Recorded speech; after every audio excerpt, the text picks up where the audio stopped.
yepa, yepa, yepa.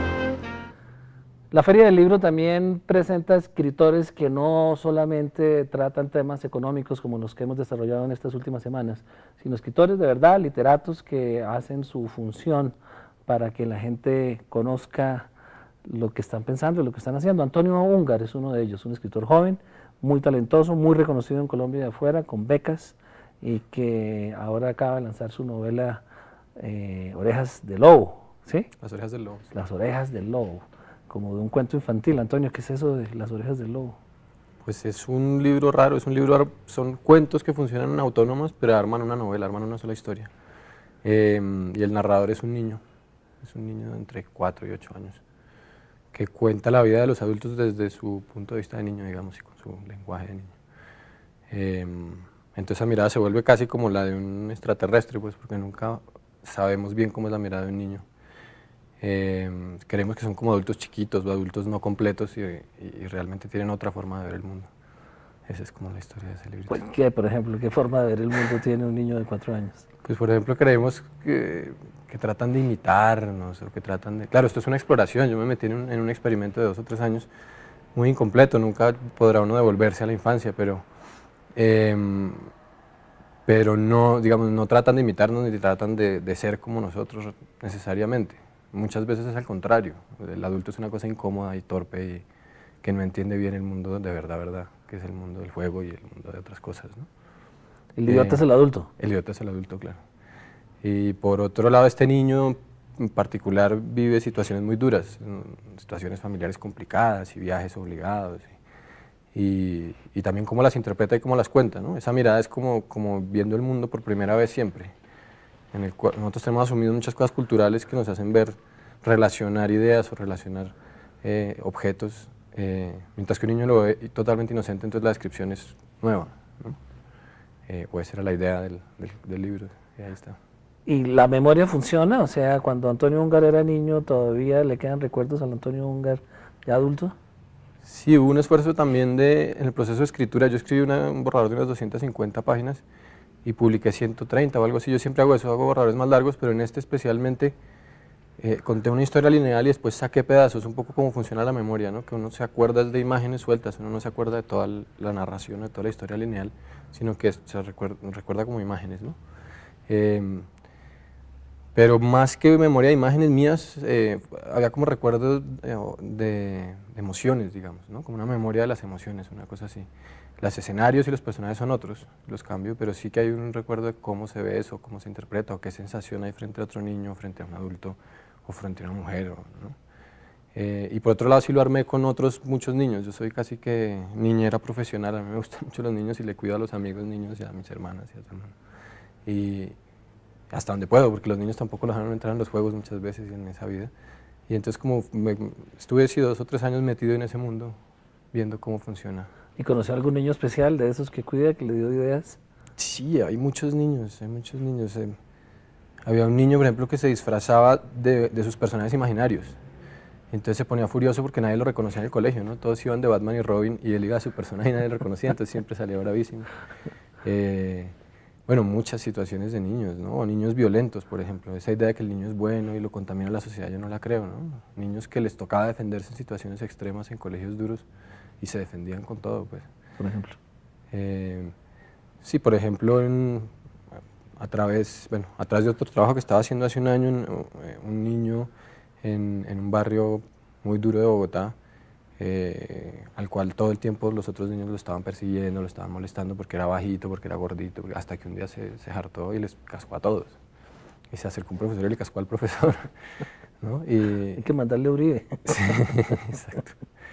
Y como si realmente somos todos animales y estos son animales, digamos, más chiquitos y más puros, pero pues tienen los mismos instintos y las mismas carencias, ¿no?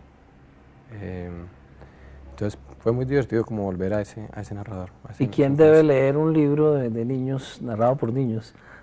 Pues yo creo que todo el mundo, yo no sé, digamos, los niños no pueden ser adultos porque no han pasado por ahí, pero todos fuimos niños. Y todos somos niños, ¿no? Y en situaciones extremas muchas veces nos sale ese niño primario y actuamos así. Y todo el mundo, yo creo, ¿no? Ahora estaban diciendo en el lanzamiento y la gente de la editorial que estaba funcionando entre niños, que a mí me sorprende, porque cuenta situaciones muy duras, a pesar de que la mirada es una mirada de un niño que no, obviamente no puede ser pura de un niño, porque sería ilegible, ¿no? Sino que tiene como un espacio ahí entre el niño y el adulto, ¿no? Para poderse construir literariamente. Pero parece que está funcionando entre niños grandes, digamos, niños de 12, 13, 14 años. Pero cualquier adulto ha pasado por la infancia, pues, o tiene hijos, ¿no? Yo creo que conecta con todo el mundo, pues. ¿Y hace lecturas del texto a los niños, por ejemplo? No, nunca lo he intentado. Acaba de salir, hace una semana está en librerías, pero no lo he intentado. La investigación entonces está basada en su trabajo de niñero. Sí, y mucho en mi memoria eso, como de los afectos y de mis hermanas, por ejemplo, y mis primos. Yo pues tenía muchos niños alrededor, vecinos, de juegos.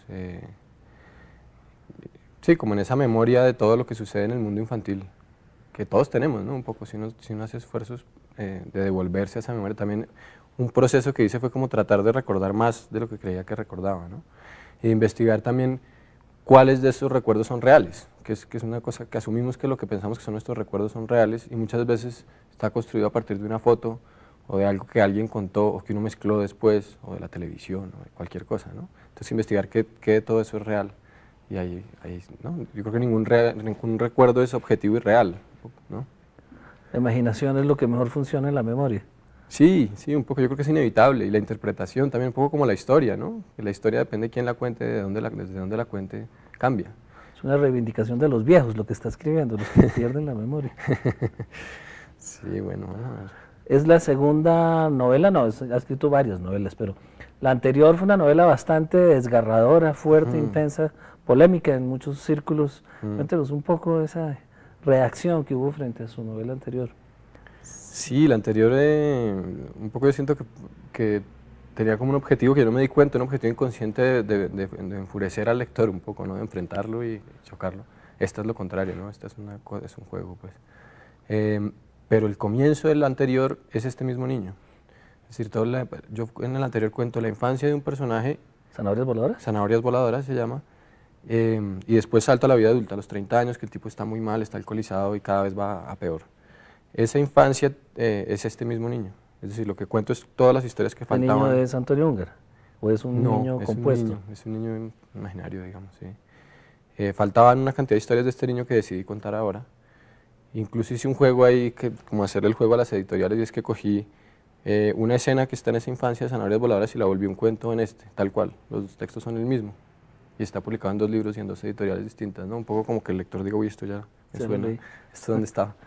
Y como saltar de un libro a otro, yo creo que la literatura es como una cosa vastísima y uno la corta en un segmento, pues, ¿no? Un poco como la televisión, que se coge un pedacito y lo que alcancemos a poner.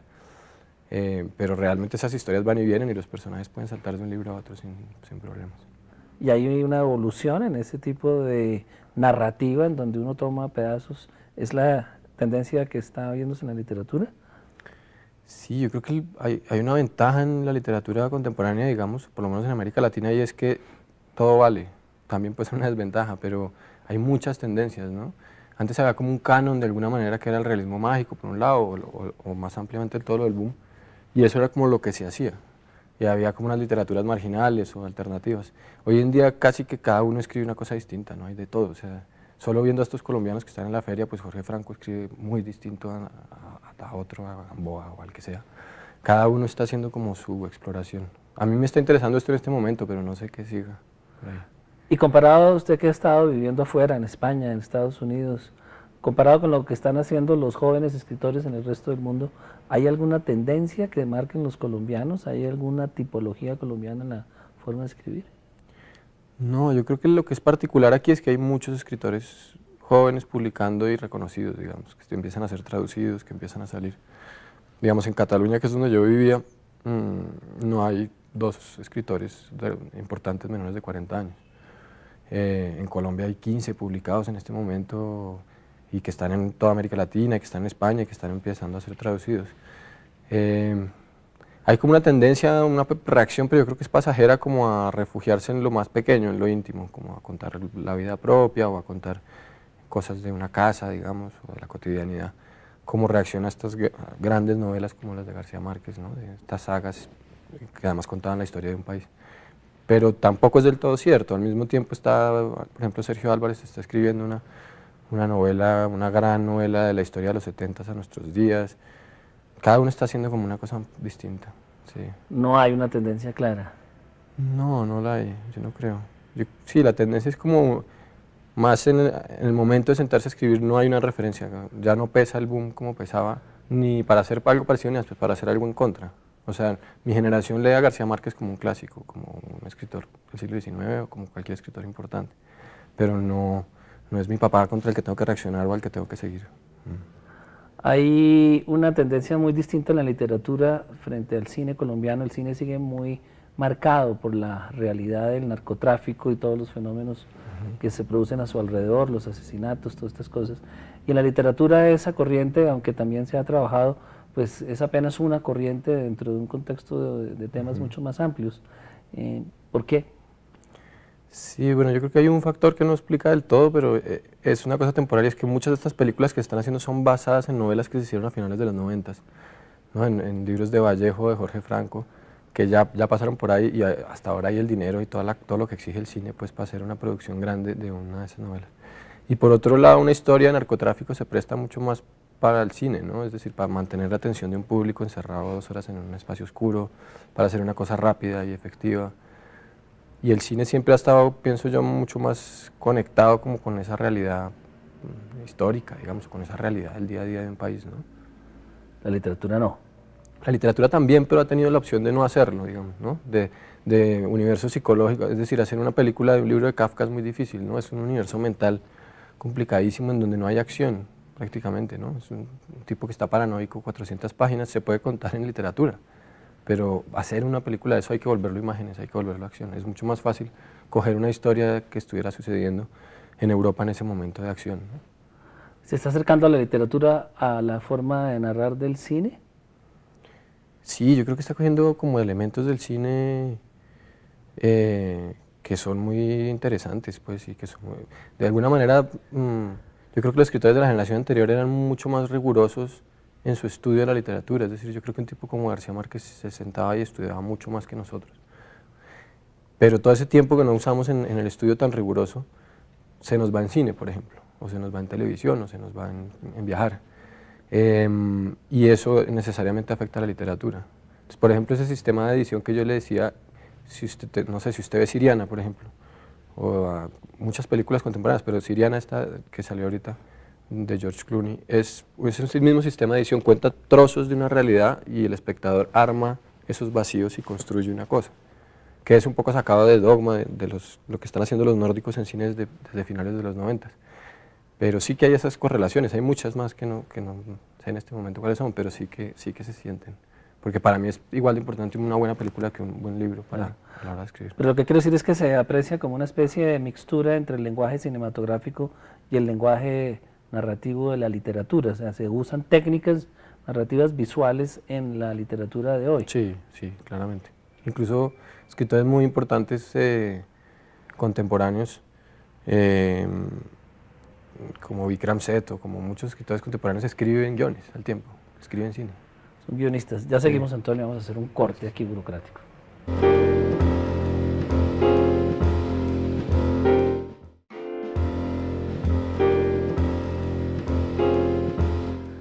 ¿Escribir sigue siendo un oficio de pobres? O sea, ¿da pobreza escribir o no, Antonio? No, pero no da riqueza. Digamos, no se vive de eso, yo no vivo de eso. Se vive si se vende mucho, que es una cosa muy aleatoria, yo creo. Hay casos en los que el escritor se sienta a hacer una novela para que guste y venda mucho, muy comercial, con elementos clichésudos que funcionan. Pero hay casos en que pega un libro, no se sabe por qué. En esos casos en que se venden muchos miles de ejemplares, sí. De resto no, porque la industria editorial funciona de tal manera que el escritor se gana el 10% de un libro, siempre. Entonces, pues, si son ediciones de 3.000 libros, que es lo normal en Colombia, 2.000 libros, pues son $2.000, digamos. O sea, 4 millones de pesos para un trabajo de 2 o 3 años. ¿2 o 3 años? Entonces no se vive de eso. Yo siempre Pero con he el tenido sistema trabajos. de copiar aquí, copy and paste, puede ser mucho más eficiente. Sí, no, eso no se vive. ¿Y entonces de qué vive un escritor contemporáneo joven colombiano donde se venden, si es exitoso un libro, 10.000 copias? Pues hay varias opciones. Yo opté por acabar arquitectura, yo soy arquitecto, Ya escribía desde antes, a mitad de carrera empezaron a publicarme y decidí acabarla porque sabía que eso no iba a vivir. O sea, tener otra profesión, pero hay otras opciones. Escribir prensa, mucho, hay gente que traduce. Hay gente que escribe al negro, que se llama en España, que es como por encargo hacer libros para alguien que investiga. Pero Al hay que negro. rebuscársela. En la sombra. Sí, hay que rebuscársela. Yo siempre saco 2 o 3 horas al día para escribir y si puedo otro par para leer, pero del resto del día es para trabajar en lo que sea, sí, En lo que sí produce. en lo que produce. Ahora me están ofreciendo trabajo ya como escritor, digamos, entonces ahorita estoy trabajando en el Ministerio de Cultura. ¿Qué hace en el Ministerio de Cultura? Me ofrecieron coordinar una cosa. Yo paralelamente a la escritura he dado talleres de literatura desde hace años y me ofrecieron coordinar una cosa que se llama la Red Nacional de Talleres de Literatura, que realmente son talleres de escritura creativa. Entonces la idea es como coger a gente que está empezando a escribir y que no tiene como los canales para que comparar esos textos, corregirlos, que los lea alguien, publicarlos y dar como esas oportunidades. Entonces son talleres en 20 y pico de ciudades, vamos a ver cuántas exactamente, pero 22 más mínimo, en los cuales va a haber un tallerista local que tiene un grupo de unas 30 adultos escribiendo durante un año y al tiempo hay unas figuras que hemos llamado tutores, pero no es el nombre más correcto, que son escritores reconocidos que digamos apadrinan una de esas ciudades y están al tanto de lo que pasa ahí, van 2 veces al año, leen los textos. Y aparte de eso, la idea es que al final de año se publique un libro con los relatos que salgan de ahí. Y la mitad de los talleres son de literatura para adultos, digamos, y la otra mitad son de literatura infantil y juvenil. ¿Y qué ha encontrado en estos talleres? ¿Hay talento o hay oficio? ¿Qué hay? Estamos empezando, estamos en toda la parte de cuadrar. La próxima semana hay un encuentro nacional de talleristas en la feria que yo estoy organizando. Y ahí vamos a reunirnos con todos los profesores a que nos digan cuántos inscritos hay, cómo van a empezar a mirar programas. Solo hay 2 o 3 que empezaron ya. Estamos empezando y va a ser un año hasta marzo del próximo año. Me da la impresión de que los escritores nuevos se nutren más de su vida, de sus vivencias, que de la lectura de clásicos, como decía cuando mencionaba a García Márquez y a los clásicos. ¿Es mucho más la vivencia, la literatura que ustedes producen? Sí, yo creo que tiene un papel distinto. Es decir, sin leer mucho no se puede escribir, eso es clarísimo. Porque ahí están todas las herramientas, ¿no? Ahí está todo el oficio, pues. O sea, yo pienso que en últimas escribir es como una carpintería, ¿no? Como un oficio que hay que hacerlo muy bien. Entonces hay que primero hay que escribir mucho y como hacer muchas mesas mal hechas y cojas para que quede una bien y aprender. Y además hay que mirar mucho cómo se hace, ¿no? Y cómo se ha hecho. Por otro lado, cuando empieza a leer mucho la literatura se vuelve como una realidad paralela. Es decir, Pero si toma el Quijote de Cervantes, ¿a quién leyó? ¿cómo así? O sea, el Quijote sigue siendo el gran texto de la literatura hispanoamericana. ¿Y cuáles eran sus lecturas? Claro, claro. ¿Cuál era su oficio? ¿Era solo él? Sí, sí, sí. Lo que quiero decir es que no veo porque hay una relación entre Sí, es leer cierto, mucho y es escribir. cierto. Pero sí, hay que ser Cervantes por un lado y por otro lado porque la literatura ha cambiado mucho, ¿no? Desde ese momento hasta ahora. Entonces hay que leer mucho. Ahora en la etapa formativa uno lee mucho más. Ahorita yo ya leo como con más calma y como más lo que voy escogiendo. Pero sí que tuve como que saber de qué estaba hecho ese organismo que es, digamos, no, como pasa en el periodismo o en cualquier cosa, que hay como que saber en dónde está uno parado. Sí. ¿Y la experiencia en Estados Unidos cómo fue? Pues rarísima. Me ofrecieron irme me llegó un mail un día diciéndome que yo estaba escogido para irme a una residencia de escritores, que es como una especie de beca en la cual está uno 4 meses en un sitio en Estados Unidos reunido con escritores de todo el mundo y le dan como la libertad total para escribir y lo consiente, pues está como en un cuarto de hotel en donde baja y come, todo solo para escribir. Convento de escritores, eso puede ser una tortura. Sí, sí puede ser. Y además es en la mitad de Iowa, que esa es la mitad de ninguna parte en Estados Unidos, como en los potreros. Pero aparte de eso, bueno, por un lado está uno en contacto con escritores interesantísimos y leyendo cosas buenísimas, y aparte de eso, a cambio le da a la universidad, uno tiene que dar unas clases a estudiantes de la carrera de literatura. Y aparte de eso, trabaja en la traducción de textos de uno con un traductor.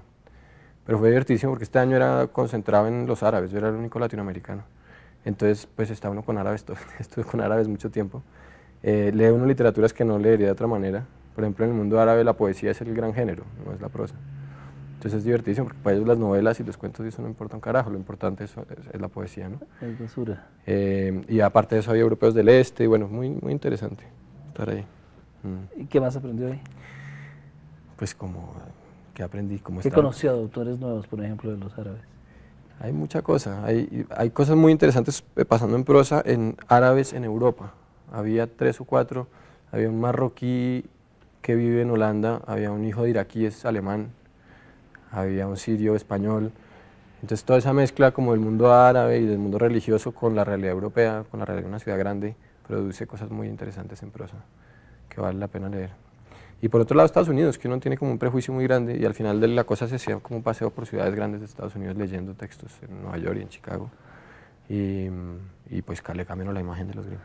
Claro, si los gringos realmente son una fábrica de escritores, tienen escritores en todas partes y extraordinarios. Ya volvemos a conversar con Antonio Unger en 2 minutos.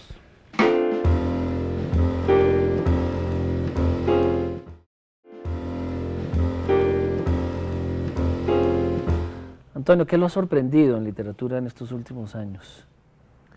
Bueno, estoy leyendo con mucho gusto un norteamericano que se llama Cormac McCarthy, que es una maravilla de tipo, debe tener unos 65 años en este momento, que es una escritura como dura, personajes masculinos, violenta, en el oeste gringo, pero tiene desde el lejano oeste, de los vaqueros hasta el oeste en este momento, y es como un retrato de Estados Unidos así muy duro, muy bueno. ¿Qué tiene especial? ¿Por qué lo impactó? Tiene una forma narrativa muy fuerte, digamos, es mínimo, es muy limpio, pero es durísimo, ¿no? Y es como una forma de ver Estados Unidos que parece escrita por un extranjero, no parece escrita por un americano, ¿no? Es como viéndolos como si estuvieran en una jaula de un zoológico y opinando sobre eso. Bueno, hay un tipo que no conocía yo que se llama Zizek, que es un filósofo, no sé si es croata o esloveno, que es divertido, que es buenísimo, pues es como una filosofía postmoderna, digamos, o contemporánea, de la televisión, de la guerra, de las migraciones, de las relaciones de poder y de sexo, digamos, de género en el mundo contemporáneo, está muy bueno. De estos escritores que estaban en el programa de Estados Unidos de Iowa, había una poetisa que se llama Sahide Kundos, había un sirio que se llama Mohamed Ali, que es como el gran escritor de televisión del mundo árabe, que es buenísimo, pues unos guiones divertidísimos, unos melodramas buenísimos. Bueno, eso. Bueno, Roberto, sí, Roberto Bolaño me ha interesado mucho en los últimos años, digamos, que ya se volvió un tópico así, un mito. Lo leí, desde que empezó a publicarlo estoy leyendo y me pareció una influencia importante. Como los asiáticos, gringos, Murakami, por ejemplo, la crónica del pájaro que le da cuerda al mundo, ¿eso qué concepto le merece? Sí, me gustan. Creo que está pasando en todo el primer mundo, digamos, ¿no? Los escritores importantes hindús, alemanes, franceses, realmente son de las excolonias, ¿no? Son escritores que vienen de India o que vienen del sur de Asia o que vienen del África. Hay cosas interesantísimas ahí. ¿Qué les recomienda a los colombianos leer? ¿Qué les recomiendo leer? Mi libro. No, mentiras. Esos libros que dije. ¿Cuentos infantiles? También cuentos infantiles. Hay una colección lindísima ahorita que se llama La Iguana, de Ediciones B, que vale la pena, no es porque sean editoriales, es una colección muy buena con magníficos ilustradores, que antes esos libros eran carísimos en Colombia, importados y traducidos, y están ahí muy baratos, muy buenos. Pero ahora que recomienda leer su libro, que por supuesto hay que recomendarlo, Las Orejas del Lobo, ¿qué espera del lector? ¿Le escriben, le mandan email, lo regañan, lo aplauden, lo critican? ¿Qué? No, eso es rarísimo, uno nunca se entera de lo que pasa con el lector. En esto me pasó una cosa muy curiosa en un programa de televisión que hicieron en una cadena aquí. Le preguntaban a un lector, supuestamente habían pedido un lector de la familia y un lector como experto, digamos, un crítico, una cosa así. Yo les di un dato de un reseñista que ha reseñado libros míos en revistas y de mi hermana que habló. Y al final no sé por qué no se contactaron con este tipo, sino con alguien más que hablaba con una devoción impresionante, pero una cosa así, y luego no sé quién es, o sea, está el nombre, pero en internet hay 20 que podrían ser, no tengo ni idea. Eso fue rarísimo porque era la primera vez que yo oía una opinión de un lector, ¿no? Siempre es como una cosa misteriosa. Y ahora en el lanzamiento, que fue en la feria antier, que fue rarísimo porque yo acabó llegando Andrea Echeverry, la música de Terciopelados, y Juan Villoro, el escritor mexicano, y Andrea se leyó un texto que me dejó desconcertado, ¿no? Como desde la música y desde la infancia, una cosa así. Pues, por ejemplo, es que ella y otra persona del público dijo que habían llorado. Eso me parece rarísimo, yo no creo que yo haga llorar a nadie, ¿no? Entonces ha sido como muy divertido verlo. Yo llevo escribiendo 15 años y ahora pues estoy viendo reacciones de los lectores. ¿Cómo se ve en 20 años? Uy, ni idea. Ni idea. Escribiendo seguro, eso sí es lo único que nunca se me pasan las ganas, pero no sé dónde ni cómo. Yo he vivido como en 5 partes del mundo y no sé dónde estaré en 20 años. ¿No hay ex escritores? No, pero debería haber más. Yo creo que, sobre todo en América Latina, ¿no? Yo creo que nuestro prohombre García Márquez debería haber parado hace tiempo, sí, y muchos más. Porque le parecen muy malas las últimas Sí, trabajos. a mí no me gustan. A mí me parece que hasta El General de su laberinto era un grandísimo escritor y después se sigue escribiendo como porque sí. Y pasa con muchos, ¿no? Incluso Cortázar, que es una cosa así tan venerada. Esos últimos cuentos políticos son aburridísimos. O Vargas Llosa, esas novelas profesionales a mí no me... Como que escriben al año sobre un tema de interés, ¿no? Esa es mi opinión, pues deberían haber parado un poco antes. Saber retirarse y saber apagar la luz. Antonio Ungar, muchísimas gracias No, por gracias. habernos ilustrado sobre su trabajo. Muchos éxitos en su literatura y con Las orejas del lobo, que sobran muchas en este país también. Bueno, muchas gracias.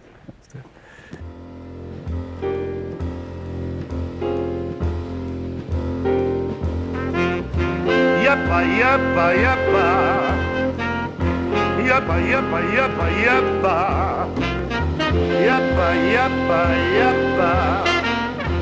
Yappa, yappa, yappa, yappa. Y a pas plus belle que cette grue. Plus infidèle, y a pas non plus. Pas plus volage que cette salope. Elle déménage de l'un à l'autre. T'as beau l'aimer comme personne, sans hésiter elle t'abandonne. Plein de mérite ou bien fautif, c'est du kiff-kiff.